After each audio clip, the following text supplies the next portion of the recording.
Friends, welcome to my channel. Friends, ಇದನ್ನು ನಾನು ಪಾರಿವಾಳ ಪಿಜಿಯನ್ಗಳ ಬಗ್ಗೆ ಮಾತಾಡೋಣ. ನೋಡಿ, ಮೈಸೂರಿನ ಅರಮನೆ ಮುಂಭಾಗ ಹೃದಯ ಭಾಗದಲ್ಲಿ ಲಕ್ಷಾಂತರ ಪಾರಿವಾಳಗಳಿದ್ದಾವೆ.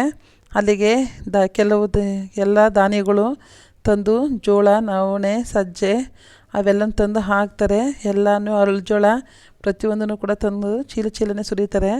ಅದನ್ನು ತಿನ್ನೋದಕ್ಕೆ ಅಂತವ ಎಲ್ಲ ಪಾರಿವಾಳಗಳು ಒಟ್ಟಿಗೆ ಈ ಥರ ಸೇರ್ತವೆ. ನೋಡೋದಕ್ಕೆ ತುಂಬ ಬ್ಯೂಟಿಫುಲ್ ಆಗಿದೆ. ನೋಡಿ, ಮಕ್ಕಳೆಲ್ಲ ಎಷ್ಟು ಖುಷಿಯಿಂದ ಆಡ್ತಾಯಿದ್ದಾವೆ. ಇದರಲ್ಲಿ ನೋಡೋಕ್ಕೆ ಒಂಥರ ಖುಷಿ. ಇದು ಪ್ಯಾಲೇಸ್ ಮುಂದ್ಗಡೆ ಒಂಥರ ಶೂಟಿಂಗ್ ಪ್ಲೇಸ್ ಥರನೂ ಕೂಡ ಆಗಿದೆ. ಈಗ ಇತ್ತೀಚೆಗೆ ನೋಡಿ ಎಷ್ಟು ಲಕ್ಷಾಂತರ ನೋಡಿ ಎಷ್ಟೊಂದಿದ್ದಾವೆ. ನೋಡ್ತಾಯಿದ್ರೆ ನೋಡಿದಷ್ಟು ಬರೀ ಪಾರಿವಾಳಗಳೇ ಕಾಣಿಸ್ತಾ ಇದ್ದಾವೆ. ಹಾಗಾಗಿ ನೀವು ಒಂದು ಸಲ ಈ ಪ್ಯಾಲೇಸು ಹತ್ರ ಹೋಗಿ ನೋಡಿ. ನೀವು ಕೂಡ ಈ ಥರ ಫೋಟೋ ಕ್ಲಿಕ್ಕಿಸ್ಕೋಬೋದು. ನೋಡಿ, ವಿಡಿಯೋ ಮಾಡ್ಬೋದು. ನೋಡಿ ಎಷ್ಟು ಚೆನ್ನಾಗಿದೆ. ನೋಡ್ತಾಯಿದ್ರೆ ನೋಡ್ತಾನೇ ಇರಬೇಕು ಅನಿಸುತ್ತೆ.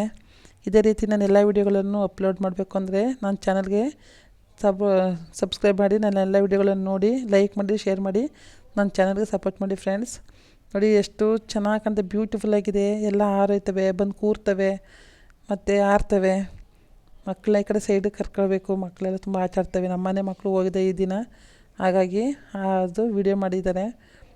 ನೋಡಿ ಎಷ್ಟೊಂದು ಆರ್ತಿದೆ ಮೇಲೆಲ್ಲವ. ಮತ್ತು ಅಲ್ಲಿ ಅದೇ ಜಾಗ ಬಂದು ಕೂರ್ತವೆ ಕಾಳುಗಳು ಮೇಯೋದಕ್ಕೆ ಅಂತ.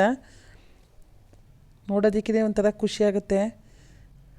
ನೋಡಿ, ಮಕ್ಕಳು ನೋಡಿ ಎಷ್ಟು ಖುಷಿಯಿಂದ ಆಟ ಆಡ್ತಿದ್ದಾವೆ. ಇದನ್ನು ನೋಡೋಕ್ಕೆ ಒಂಥರ ಚೆಂದ.